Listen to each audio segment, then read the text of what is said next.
Donc je vais rester encore un petit peu avec vous, puisque maintenant on va présenter les pitchers, puisqu'en fait il y a un concours qui a été opéré dans toute la France, et les finalistes de ce concours, donc, qui ont été évalués par des personnes venant du monde académique et les accompagnateurs régionaux, ils vont venir vous parler de leurs projets, ils vont vous immerger dans leurs projets qu'ils ont construits grâce à leurs travaux de recherche et qui ont pour ambition de créer le monde de demain, celui qu'on attend tous avec impatience. Donc, vous allez voir apparaître à l'écran également un QR code, puisque là, vous allez pouvoir en fait voter pour le projet qui vous a le plus donné envie d'y participer. Voilà, vous avez plusieurs, vous allez voir, on va le remettre à plusieurs sessions pour que vous ayez le temps de le scanner et de mettre des petites étoiles aux différents projets que vous allez voir. Donc maintenant, ce qui serait super, c'est d'accueillir, sous vos applaudissements, les 10 finalistes du concours régional des pitchers.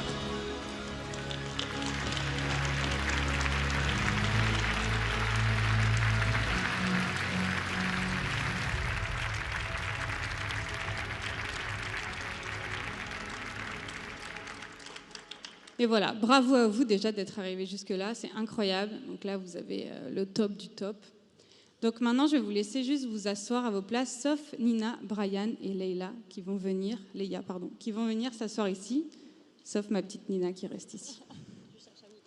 Vas-y. Vas-y, viens. Donc le principe, 1 minute 30 de pitch. Tu vas pouvoir démarrer juste après le petit jingle. Mais juste avant, j'aimerais vous présenter légèrement Nina Ghazal. Donc en explorant le monde des champignons, Nina se positionne comme une architecte du futur, tissant des matériaux biosourcés grâce au mycélium. À toi.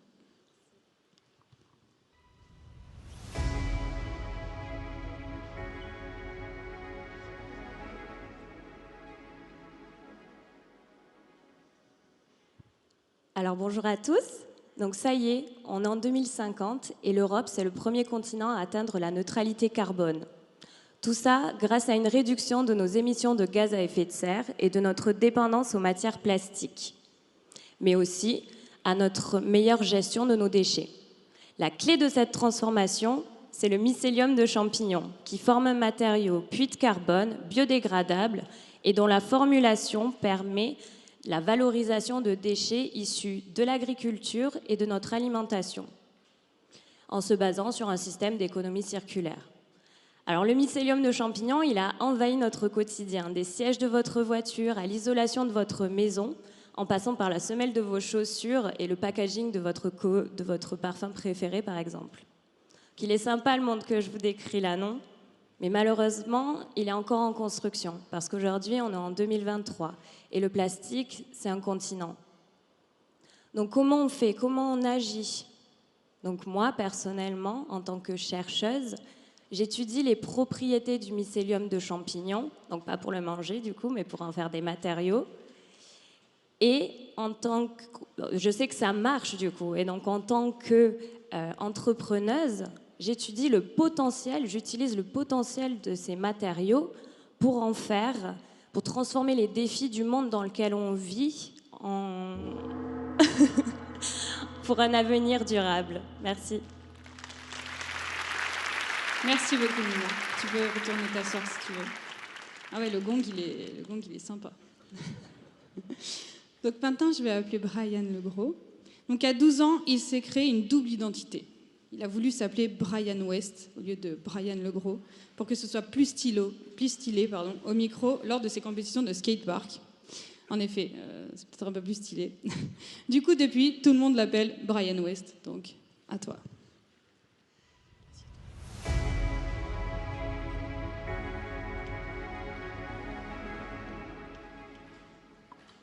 Bonjour à tous, bienvenue en 2050. Il y a des satellites de partout.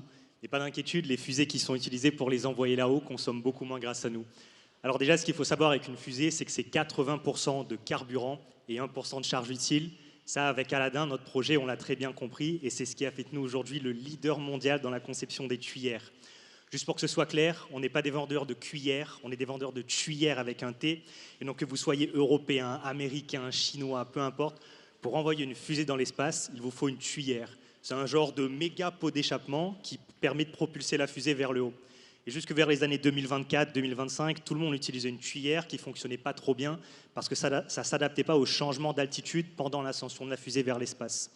Aujourd'hui, avec Aladdin, on a industrialisé une technologie de tuyère qui s'adapte avec l'altitude grâce à une géométrie différente et une méthode de contrôle qu'on a brevetée à l'international.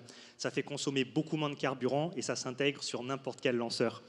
Et donc à la base, on pensait qu'on allait juste faire beaucoup d'argent parce qu'on savait qu'on allait permettre à ceux qui envoient des fusées dans l'espace d'économiser des millions chaque année. Mais au final, donc non seulement on a diminué la consommation de carburant des lanceurs, mais en plus, en diminuant cette consommation-là, on a diminué le coût d'accès à l'espace. Ça a permis de renforcer la compétitivité des entreprises européennes et des agences de l'État. Ça a accéléré la découverte du spatial. Ça a permis de découvrir de nouvelles technologies et de mieux comprendre certains phénomènes physiques. Enfin bref, plein de trucs. D'ailleurs, si je me souviens bien, tous ceux qui ont investi dans le projet, après mon petit Deep Tech, sont allés dans l'espace grâce à nous. Mais je dis ça, je dis rien. Merci. Ça grappille des secondes pour avoir des étoiles sur le QR code, ça. Hein. Attention, il y a des stratégies. Merci beaucoup pour ce très beau projet. Et maintenant, c'est Lilia Fella qui va venir nous présenter le sien. Donc, fascinée depuis toujours par le monde marin, elle nous vient du pays des gâteaux et du beurre, des gâteaux au beurre et de la galette, pour nous prouver qu'en Bretagne, les produits de la mer ont bon sur toute la ligne.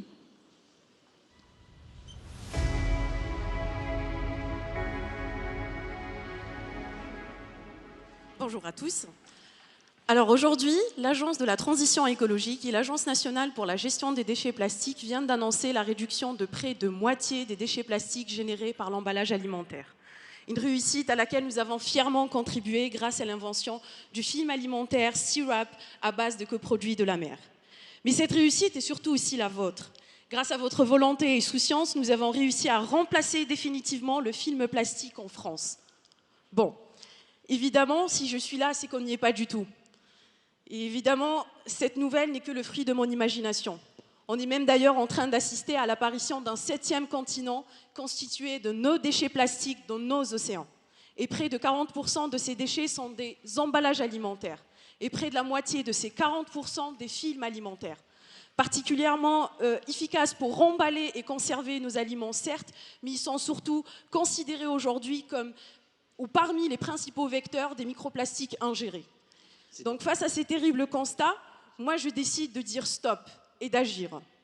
Grâce à mes études dans le domaine des biotechnologies marines, l'idée Syrup est née. Et elle s'est vue mûrir grâce à l'expertise et l'accompagnement des chercheurs et professionnels dans le domaine de l'agroalimentaire et de l'emballage alimentaire. L'idée Syrup a pour objectif de développer un emballage comestible à base de coproduits de la mer pour tout type d'aliments. Avec Syrup, on mangera certainement sain pour faire de demain un meilleur monde sans plastique. Agissons tous ensemble. Merci. Merci beaucoup, Lilia. Donc, 3 super projets. Et maintenant, je vais inviter David à réagir à ces projets, si vous avez quelque chose à ajouter. On a le droit de poser des questions, c'est ça? On peut les cuisiner un peu. Non, bah, j'ai beaucoup aimé les 3 projets. En plus, on voit que ça touche à des domaines assez variés de la société, l'alimentaire, la construction, le spatial. Je vais peut-être commencer avec Syrup. J'aime beaucoup l'idée parce que, si je comprends bien, non seulement on remplace des plastiques qui sont des déchets aujourd'hui, mais en plus on valorise alors ce que tu appelles des coproduits, c'est des déchets en fait, c'est ça, hein, c'est des choses dont on ferait rien dont on ne fait rien aujourd'hui.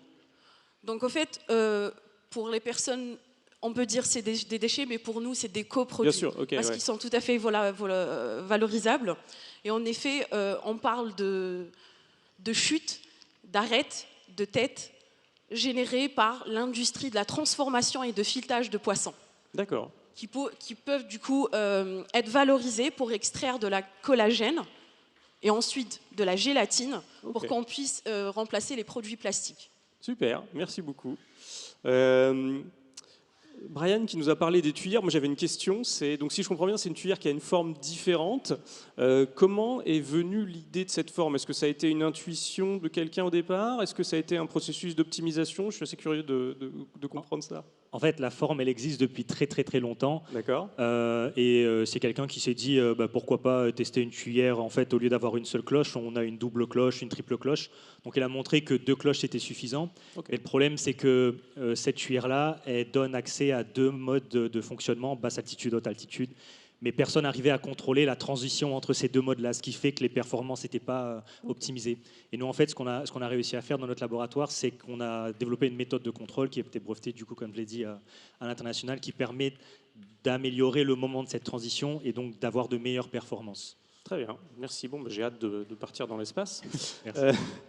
Et puis, Nina, le mycélium. Alors ça j'aime beaucoup parce que j'ai travaillé à une époque dans l'industrie des matériaux de construction. J'ai essayé de révolutionner l'isolation. On s'est complètement planté. Donc, en fait, une chose que j'ai retenue, c'est qu'un truc fondamental là-dedans, c'est il faut que les gens qui posent, je parle de l'application en matériaux de construction, il faut que les gens qui posent, ça soit facile pour eux. Est-ce que ça va changer quelque chose dans la facilité de pose du matériau? Ou est-ce que ça va être compatible avec la façon dont les artisans ont de procéder aujourd'hui? Du coup, l'idée aujourd'hui, c'est d'être compatible avec ce qui se fait déjà, pour pas avoir à perturber, on va dire, et à mieux intervenir sur le marché. Donc okay. ça va faire l'objet notamment de recherches un peu plus l'année prochaine, du coup. D'accord. Oui, c'est un sujet super important parce que moi, je suis un scientifique un peu perdu dans mon monde et j'ai tendance à négliger ces questions-là à la fin. Comment les gens s'en servent? Et c'est une question vraiment qui est critique quand on fait l'innovation, dont on a l'espoir qu'un jour elle arrive vraiment sur le marché. Et ça, c'est le passage recherche et entrepreneur. Bon, ouais, très bien. J'ai hâte de voir ça aussi. Est-ce que je te laisse un peu de temps? Non, mais je connaissais un petit peu les projets avant, donc voilà. En tout cas, merci beaucoup David pour votre réaction, c'était hyper intéressant et merci à vous 3 de nous avoir présenté vos projets. Je vous laisse vous rasseoir et nous, David, on va vous laisser. Donc, passez une bonne journée.